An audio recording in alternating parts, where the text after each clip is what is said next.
Për 10 vite me radhë, vendi ku janë gdhendur emrat të dëshmorëve të fshatrave të Skenderajt nuk ka arritur që të shndrohet në një vend prehje për dëshmorët e as në një vend ku familjarët do të mund të vendosnin kurora lulesh.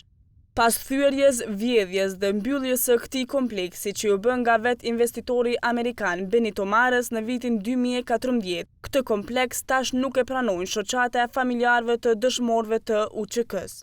Ndonse në kompleks po vazhdojnë punimet, kjo shoqat nuk e ka ndërmend të lejojë që aty të varrosen dëshmorët e UÇK-s. Krejt kjo për faktin se ky memorial ka stil amerikan të varrëv të ngjitura njëra pas tjetrën, ndërka shoqata kërkon standardin që ata e quajnë varri i dëshmorit.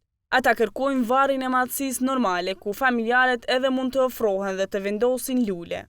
Ata duhet ta respektojnë projektin e varrit dëshmorit, që është një projekt që kemi bërë bashkë me shtabin e përgjithshëm të TMK-s në atë kohë. Me këtë kemi dashur që gjithë dëshmorët, kudo që kanë rënë dhe gjitha varrezat që ndërtohen të dëshmorëve ta kanë të njëjtën përmos, ta kanë të njëjtën pamje dhe ta kanë legjendën të shkruar ashtu që kupton për shembull se për çka është bërë lufta e ushtrisë shqiptare të Kosovës.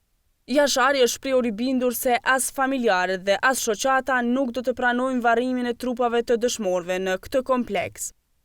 Idris Blakaj nga Agjencioni për Mbrojtjen e Memorialeve ka deklaruar se është në dieni për kërkesën e shoqatës, por që për të bërë ky ndryshim duhet një projekt i ri, sepse hapësira që posedon tash memoriali nuk i zë të gjitha varret.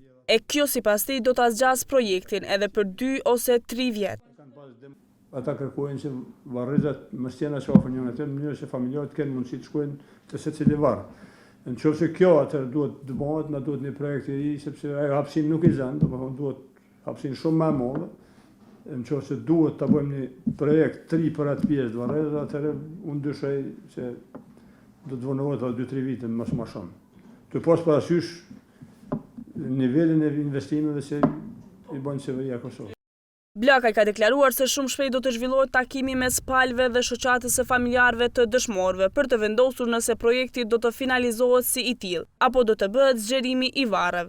Megjithë këtë, Blakaj ka shprehur shumë ankesa për buxhetin që ka kjo agjenci, duke theksuar faktin se nëse nuk paguhen roje për këto memoriale, ato përsëri mund të dëmtohen. Në këtë kompleks memorial paraqet që të varrosen trupat e dëshmorëve të fshatrave Morin, Polac dhe fshatrave të tjera të Skenderajt.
Në kohën kur qeveria e Kosovës thotë se i ka plusuar kushtet për liberalizimin e vizave, qytetarët kanë qëndrime të ndryshme rreth fajtorit në këtë proces. Daut Misiri thotë se qeveria duhet të luftojë fuqishëm dukuritë negative, të cilat po i penalizojnë aspiratat e shtetit të Kosovës drejt Bashkimit Evropian. Veç ka punu kundër këtyre sana se njëra pi kushte duhet me konë eliminimi i krimit dhe i korrupsionit dhe këto që në bo. Por Nevruzi thotë se Bashkimi Evropian është ai që po ngadalson këtë proces. Pasi sipas tij kriteret që janë shtuar Kosovës për të plotësuar nuk janë si të shteteve të tjera që kanë kaluar nëpër këtë proces. Në mendoj se i ka plotësuar moti, për neve na e kanë qitë edhe do shtesë që asnjë vend i rajonit nuk i ka. Ku po, sidomos do të mrama cikën. Mendoj se i ka plotësuar edhe shpresoj se si vjetë do t'i kemi këtu viza që Ndërka Hamiti shpreh bindjen se Kosova i ka plotësuar kushtet për të lëvizur pa viza në Evropë, por ai thotë se situata jo stabile e ka bërë BE-n që të hezitojë. Ndoj se Kosova i ka plotësuar kushtet për liberalizimin e vizave, edhe ma tepër se që është dashur të plotësoj, mirë po për shkak të situatës e cila është e krijuar në Kosovë, ata po hezitojnë që ne bëjmë liberalizimin e vizave.